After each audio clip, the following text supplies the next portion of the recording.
Hi ಎಲ್ರಿಗೂ ನಮಸ್ಕಾರಗಳು. S healthy cook ಚಾನಲ್ಗೆ ಎಲ್ಲರಿಗೂ ಆತ್ಮೀಯವಾದ ಸ್ವಾಗತ. ಇವತ್ತು ನಮ್ಮ ಹಳೆಯ ಸಾಂಪ್ರದಾಯಿಕ ಬಂಗುಡೆ ಸಾರಿದೆ ಅಲ್ವಾ, ಮನೆ ಮಸಾಲೆಯಲ್ಲೇ ಮಾಡಿರುವಂತಹ ಸೂಪರ್ ಟೇಸ್ಟ್ ಬಂಗುಡೆ ಸಾರು ಹಾಗೂ ಒಳ್ಳೆಯ ಬಂಗುಡೆ ಕೂಡ ಹೌದು.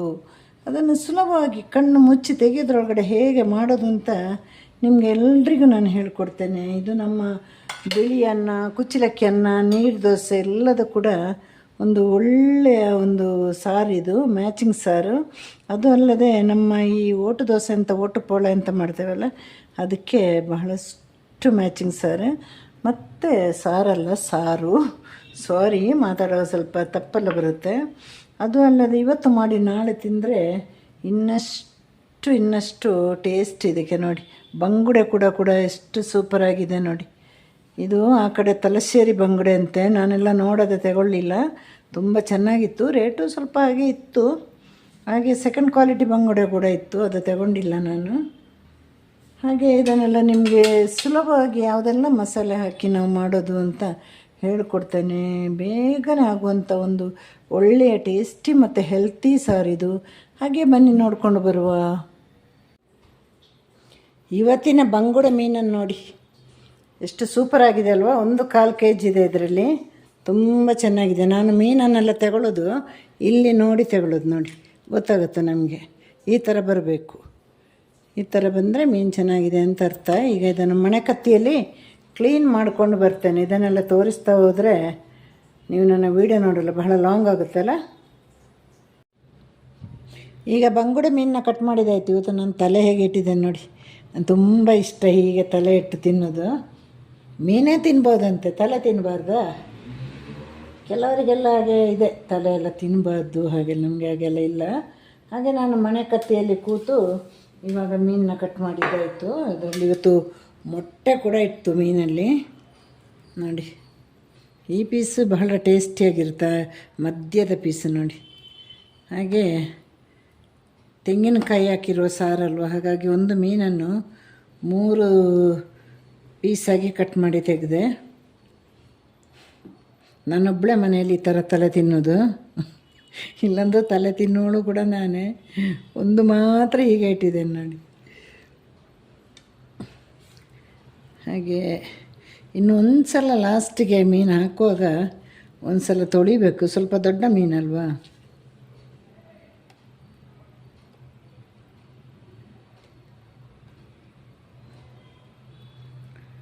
ನೋಡಿ ಹಾಗೆ ಮೀನಲ್ಲಿ ನೋಡಿ ಎಷ್ಟು ದೊಡ್ಡ ಮೊಟ್ಟೆ ಇತ್ತು ನೋಡಿ. ಮೊಟ್ಟೆ ಕೂಡ ಇಷ್ಟ ಆಗುತ್ತೆ ನನಗೆ. ಮಸಾಲೆಗೆ ರೆಡಿ ಮಾಡುವ ನಾವು. ತೆಂಗಿನಕಾಯಿ ತುರಿದು ಮತ್ತು ಅದಕ್ಕೆ ಬೇಕಾಗಿರೋ ಎಲ್ಲ ಮೆಣಸಿನಕಾಯಿನೆಲ್ಲ ಉರಿದು ಬರುವ. ಈಗ ಮೀಡಿಯಮ್ ಗಾತ್ರದ ಒಂದು ಇಡೀ ತೆಂಗಿನಕಾಯಿನ ತುರಿದಿಟ್ಟಿದ್ದೇನೆ. ಈಗ ಒಂದು ತೆಂಗಿನಕಾಯಿಗೆ ಸ್ವಲ್ಪ ಕೊಬ್ಬರಿ ಎಣ್ಣೆ ಹಾಕಿ ನಿಧಾನ ಗತಿಯಲ್ಲಿ ಉರಿದು ತೆಗೆದ 12 ಬ್ಯಾಡಗಿ ಮೆಣಸನ್ನು ಹಾಕಿದೆ. ಈಗ ಖಾರ ಕಮ್ಮಿ ಇರುವ 15 ಗುಂಟೂರು ಮೆಣಸಿನಕಾಯಿ ತಗೊಂಡಿದ್ದೇನೆ. ಇದನ್ನು ಕೂಡ ಕೊಬ್ಬರಿ ಎಣ್ಣೆಯಲ್ಲಿ ನಿಧಾನ ಗತಿಯಲ್ಲಿ ಹುರಿದು ತಂದೆ. ನಾನು ಈ ಮೆಣಸಿನಕಾಯಿನ ಮತ್ತೆ ತೆಗೆಯೋದು ಯಾಕೆಂದರೆ ಒಳ್ಳೆ ಒಂದು ಉರಿದಾಗ ಒಂದು ಒಳ್ಳೆ ಸ್ಮೆಲ್, ಮತ್ತು ನಮಗೆ ಖಾರ ಅತಿಯಾದ ಖಾರ ಇಲ್ಲ. ಗುಂಟೂರು ಮೆಣಸಿನಕಾಯಿ ಒಂದು 4-5 ಥರ ಬರುತ್ತೆ. ಖಾರ ಜಾಸ್ತಿ ಆದ ತಕ್ಷಣ ನೀವು ಅಳತೆ ಕಮ್ಮಿ ಮಾಡಬೇಕು. ಬ್ಯಾಡಗಿ ಒಂದೇ ರೀತಿ ಬರುತ್ತೆ, ಆದರೆ ಗುಂಟೂರಲ್ಲಿ ಬೇರೆ ಬೇರೆ ಬರುತ್ತೆ. ಒಂದು ಚಿಕ್ಕದು ಬರುತ್ತೆ, ಅದು ಒಂದು 3 ಹಾಕ್ಲಿಕ್ಕೂ ಆಗಲ್ಲ, ಅದು ಚೆನ್ನಾಗಿ ಇರೋದಿಲ್ಲ. ಇದು ನೋಡಿ, ಇದಕ್ಕಿಂತ ದೊಡ್ಡದು ಬರುತ್ತೆ, ಅದೊಂದು 10 ಹಾಕಿದರೂ ಸಾಕಾಗುತ್ತೆ. ಆಮೇಲೆ ಹಸಿಮೆಣಸಿನಕಾಯಿ ಎಲ್ಲ ಇದೆ ಅಲ್ವಾ, ಅದರ ಖಾರನೂ ಎಲ್ಲ ಸೇರುವಾಗ 1/4 kg ಮೀನಿಗೆ ಅದು ಸಾಕಾಗುತ್ತೆ. ಈಗ 2 ಚಿಟಿಕೆ ಮೆಂತ್ಯ, 2 ಚಿಟಿಕೆ ಕರಿಮೆಣಸು ಕಾಳು, ಇದು ಕೂಡ ಎಣ್ಣೆಯಲ್ಲಿ ಹುರಿದಿದ್ದೇನೆ. ಎಲ್ಲವನ್ನು ಸ್ಲೋ ಫ್ಲೇಮಲ್ಲಿ ಉರಿಬೇಕು. ಒಂಚೂರು ನಿಮಗೆ ಸೀದು ಹೋಯ್ತಂದರೆ ನಾನು ಹಿಂದೆ ಹೇಳಿದಾಗೆ ಸಾರೆಲ್ಲ ಕಹಿ ಬರುತ್ತೆ. ತುಂಬ ತಾಳ್ಮೆಯಿಂದ ಉರಿಬೇಕು. ನಾವು ದುಡ್ಡು ಕೊಟ್ಟು ಮೀನು ತಂದಾಗ ತಾಳ್ಮೆಯಿಂದ ಕೆಲಸ ಮಾಡಿ ಸೂಪರ್ ಟೇಸ್ಟ್ ಸಾರು ಮಾಡಬೇಕಲ್ವ.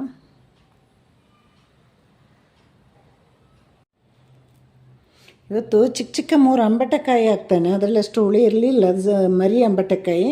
ಅದು ಬಿಟ್ಟರೆ ಇನ್ನೇನು ಮಾವಿನಕಾಯಿಯನ್ನು ಹಾಕೋದಿಲ್ಲ. ಹಾಗಾಗಿ ಒಂದು ದೊಡ್ಡ ನಿಂಬೆ ಗಾತ್ರದಷ್ಟು ಹುಳಿ ತಗೊಂಡಿದ್ದೇನೆ, ಅಥವಾ ಹುಣಸೆ ಹಣ್ಣು ತಗೊಂಡಿದ್ದೇನೆ. ಬೆಂಗಳೂರು ಭಾಷೆ ಮಂಗಳೂರು ಭಾಷೆ ಎರಡೂ ಮಿಕ್ಸ್ ಆಗಿ ಹೊಸ ಭಾಷೆ ಆಗ್ತಾಯಿದೆ ನಮ್ಮದು.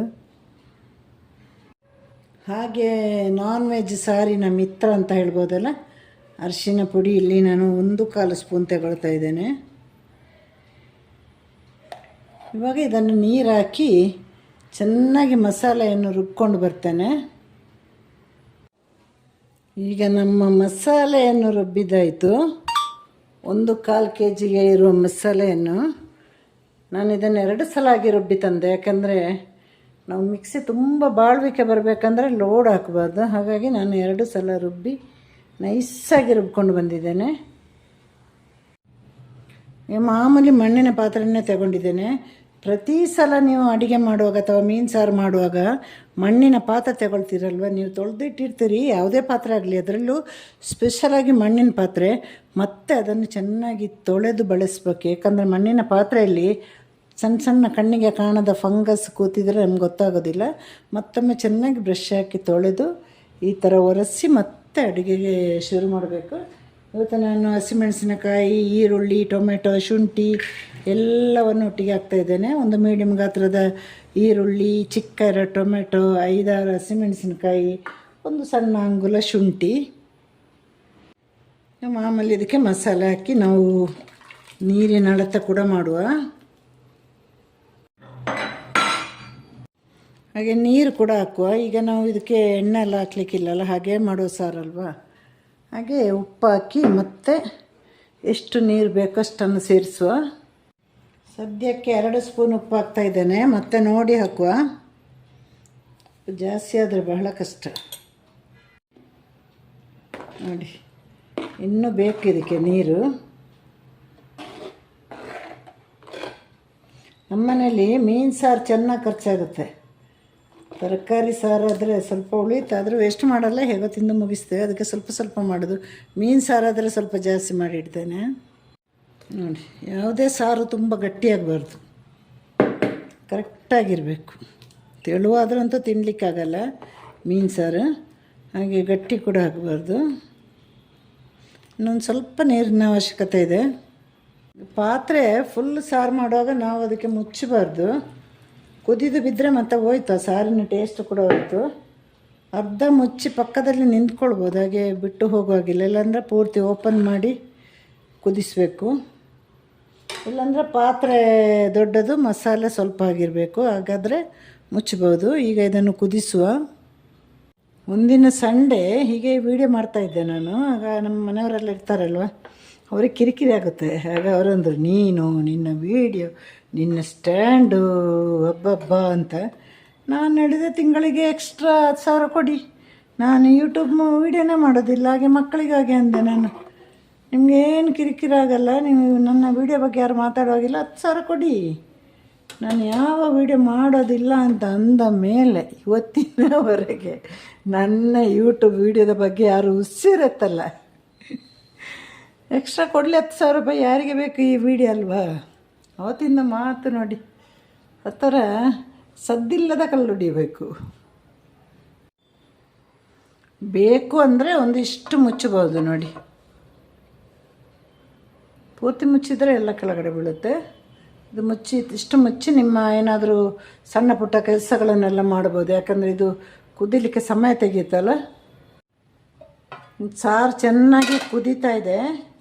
ಈ ಸಾಲದು ಕುದ್ದಿದ್ದು ಇನ್ನೂ ಚೆನ್ನಾಗಿ ಕುದಿಬೇಕು. ನಮ್ಮ ಹಸಿಮೆಣಸಿನಕಾಯಿ ಬಣ್ಣ ಎಲ್ಲ ನೋಡಿ ಚೇಂಜ್ ಆಗಲೇ ಇಲ್ಲ.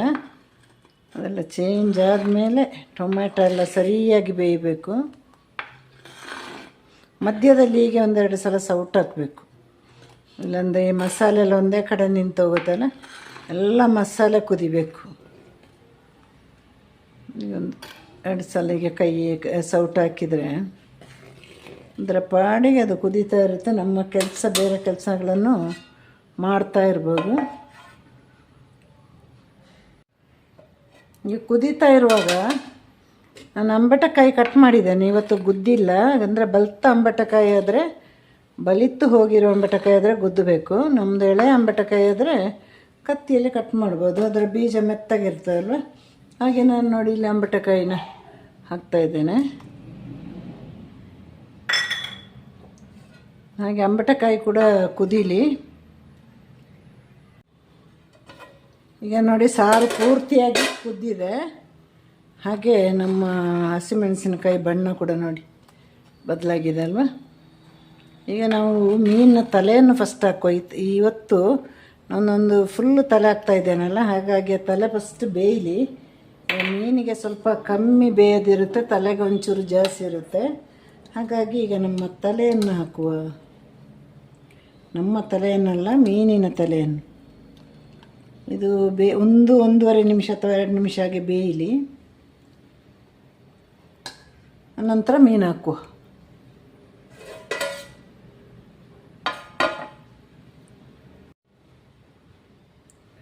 ಈಗ ಮೀನನ್ನು ಕೂಡ ಹಾಕುವ. ಹೈ ಫ್ಲೇಮಲ್ಲಿ ಇರಬೇಕು. ಹಾಗೆ ನೋಡಿ ಎರಡೆರಡೇ ಪೀಸನ್ನು ಮೆತ್ತಗೆ ಹಾಕುವ.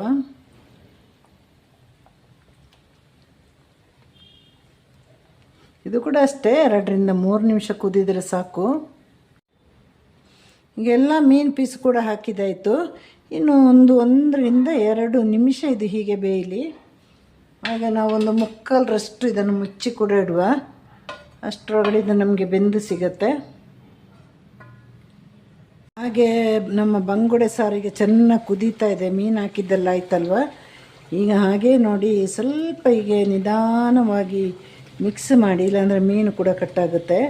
ತುಂಬ ಬೆಂದು ಹೋದರೂ ಕೂಡ ಕಷ್ಟ. ನಮ್ಮದು ಸಾರು ಆಲ್ರೆಡಿ ಚೆನ್ನಾಗಿ ಕುದ್ದಿದೆ. ಮತ್ತು ಮಣ್ಣಿನ ಪಾತ್ರೆ ನಿಮ್ಗೆ ಗೊತ್ತಲ್ವ, ಅಲ್ಲೇ ಮೀನು ಬೆಂದು ಹೋಗುತ್ತೆ. ಅಷ್ಟು ಹೊತ್ತು ಕೂಡ ಇದು ಬಿಸಿ ಇರುತ್ತೆ. ಹಾಗೆ ಇನ್ನೊಂದು ಸಲ ಈಗ ಚೆನ್ನಾಗಿ ಕುದಿದ್ರೆ ನಮ್ಮ ಸ್ಟವ್ನ ಆಫ್ ಮಾಡುವ. ಇದು ಒಂಚೂರು ದಪ್ಪನೆ ಮಾಡಿದೆ, ಯಾಕಂದರೆ ಸೆಕೆ ನೀರು ಬಿದ್ದು ಬಿದ್ದು ಮತ್ತೆ ನಾವು ತಿನ್ನುವಷ್ಟೊತ್ತಿಗೆ ಇದು ತೆಳ್ಳಗಾಗ್ಬಿಡುತ್ತೆ. ಈಗ ಪೂರ್ತಿ ಮುಚ್ಚು.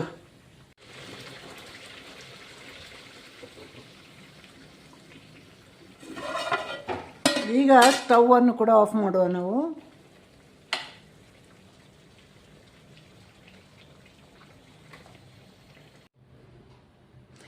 ಈಗ ನಮ್ಮ ಸಾಂಪ್ರದಾಯಿಕ ಹಳೇ ಕಾಲದ ಬಂಗುಡೆ ಸಾರು ರೆಡಿಯಾಗಿದೆ. ಎಲ್ಲರೂ ಕೂಡ ಮನೆಯಲ್ಲಿ ಹೀಗೆ ಮಾಡಿ ನೋಡಿ. ನನಗೆ ಲೈಕ್ ಮಾಡಿ, ಕಮೆಂಟ್ ಮಾಡಿ, ಶೇರ್ ಮಾಡಿ, ಹಾಗೆ ಸಬ್ಸ್ಕ್ರೈಬ್ ಕೂಡ ಮಾಡಬೇಕು. ಮತ್ತು ನನ್ನ ಈ ಒಂದು ಸಾರನ್ನ ಮನೆಯಲ್ಲಿ ಮಾಡಿ ಹೇಗಿದೆ ಅಂತ ಕಮೆಂಟ್ ಮಾಡಿ. ನಿಮ್ಮೆಲ್ಲರ ಪ್ರೀತಿ ಸಪೋರ್ಟು ಎಲ್ಲವೂ ನನ್ನ ಈ ಒಂದು ಬಡ ಚಾನಲ್ ಮೇಲೆ ಇರಲಿ. ಮತ್ತಷ್ಟು ನನಗೆ ಪ್ರೋತ್ಸಾಹ ಕೊಡಿ. ಇನ್ನಷ್ಟು ಒಳ್ಳೆಯ ಅಡುಗೆಯೊಂದಿಗೆ ನಾನು ಬರ್ತೇನೆ. ಎಲ್ಲರಿಗೂ ಕೂಡ ಟಾಟಾ ಬಾಯ್, ಸಿ ಯು, ಟೇಕ್ ಕೇರ್. ಮತ್ತೊಂದು ಹೊಸ ವೀಡಿಯೋದೊಂದಿಗೆ ಭೇಟಿಯಾಗೋಣ. Tata once again.